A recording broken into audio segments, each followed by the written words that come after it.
Hi hello everyone welcome to Viroha vlogs. Viroha వ్లాగ్స్లో ఈరోజు నేను చేయబోయే recipe mutton keema. Mutton keema సింపుల్గా అయిపోతుంది, చాలా టేస్ట్గా ఉంటుంది. అది ఎలా చేసుకోవాలి ఇప్పుడు చూద్దాం. కొంచెం మనం చెక్క అండ్ లవంగ, ఇలాచి, కొంచెం జీలకర్ర వేసుకుని మనం మంచిగా దంచేసుకొని పౌడర్లా చేసుకుని పక్కన పెట్టుకుందాం. ఇప్పుడు మనం స్టవ్ మీద ప్యాన్ పెట్టుకుని దాంట్లోకి కొంచెం ఆయిల్ అనేది వేసుకుందాం. సో కొంచెం ఆయిల్ వేసుకున్న తర్వాత అది కొంచెం బాగా మరిగిన తర్వాత, ఆయిల్ మరిగిన తర్వాత దాంట్లోకి మనం సన్నగా తరిగి పెట్టుకున్న ఆనియన్స్ని దాంట్లో యాడ్ చేద్దాము. ఆనియన్స్, కొంచెం కరివేపాకు దాంట్లోకి యాడ్ చేసి మంచిగా వాటిని వేగనిద్దాం. సో నేను యూట్యూబ్ ఛానల్ కొత్తగా స్టార్ట్ చేశాను, విరోహ వ్లాగ్స్. లైక్ చేయండి, షేర్ చేయండి, కామెంట్ చేయండి అండ్ సబ్స్క్రైబ్ చేసుకోండి.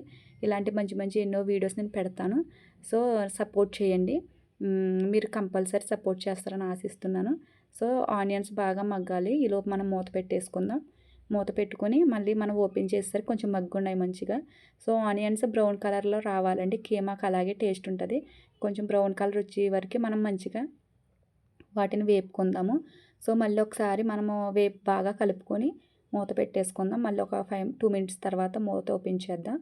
మూత ఓపెన్ చేసిన ఓకే, ఇప్పుడు ఆనియన్స్ మంచిగా మగ్గున్నాయండి. ఇప్పుడు దాంట్లోకి మనం కొంచెం అల్లం వెల్లుల్లి పేస్ట్ అనేది యాడ్ చేసుకోవాలి.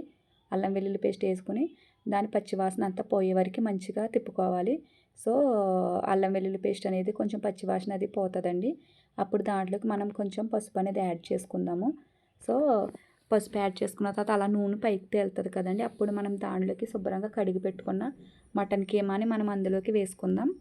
సో మటన్ కీమా బాగా శుభ్రంగా నేను ముందే కడిగి పక్కన పెట్టుకున్నానండి. ఇప్పుడు దాన్ని దాంట్లోకి యాడ్ చేస్తున్నాను. యాడ్ చేసేసి దాన్ని మంచిగా ఉల్లిపాయలు అంతా కీమా అంతా పట్టేలాగా మంచిగా కలుపుకోవాలి. కలుపుకొని నేను కొత్తగా స్టార్ట్ చేశాను కదండి, ఇప్పుడిప్పుడే చేస్తున్నాను వంటలన్నీ. ఇంకా మీదట ఇంకా కొంచెం మంచిగా చేయడానికి ట్రై చేస్తాను. కంపల్సరీ సపోర్ట్ అనేది కావాలండి. సో ఇలాగ మంచిగా కలిసిపోయిన తర్వాత మనం మళ్ళీ మూత పెట్టేసి కొంచెంసేపు మగ్గనిద్దాము. సో 5 మినిట్స్ అలా మగ్గిన తర్వాత మూత ఓపెన్ చేసుకుని చక్కగా వాటర్, ఆ కీమాలో ఉన్న వాటర్ అంతా పైకి వస్తుందండి, పొడుగులు బబుల్స్ వస్తాయి. అప్పుడు దాంట్లోకి మనం ఒక 2.5 టేబుల్ స్పూన్ కారాన్ని యాడ్ చేసుకుందాం. దీంట్లో మసాలా అంటే ఇందాక దంచి పెట్టుకున్నాం కదండి, చెక్క, లవంగ, ఇలాచి, జీలకర్ర, ఇవి ఇంకేమైనా వేసినా బాగోదు.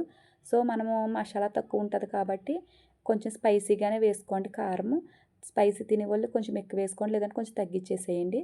సో మళ్ళీ మంచిగా మనం అంతా కలిపేసుకుని కారం అంతా ముక్కకు పట్టేలాగా మంచిగా మగ్గనివ్వాలి. సో అది బాగా మగ్గు ఉంటుందండి. మగ్గున్న తర్వాత దాంట్లోకి మనం కొంచెం ధనియాల పొడి అండ్ గరం మసాలా యాడ్ చేసుకోవాలి. నేను గరం మసాలా వేసింది తీయటం మర్చిపోయానండి సడన్గాను.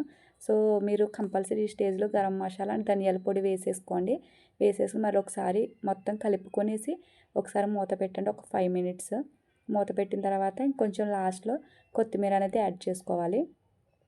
లాస్ట్లో కొత్తిమీర యాడ్ చేసుకుంటే మటన్ కీమా ఎంతో టేస్టీగా ఉండే మటన్ కీమా రెడీ అయిపోతుందండి.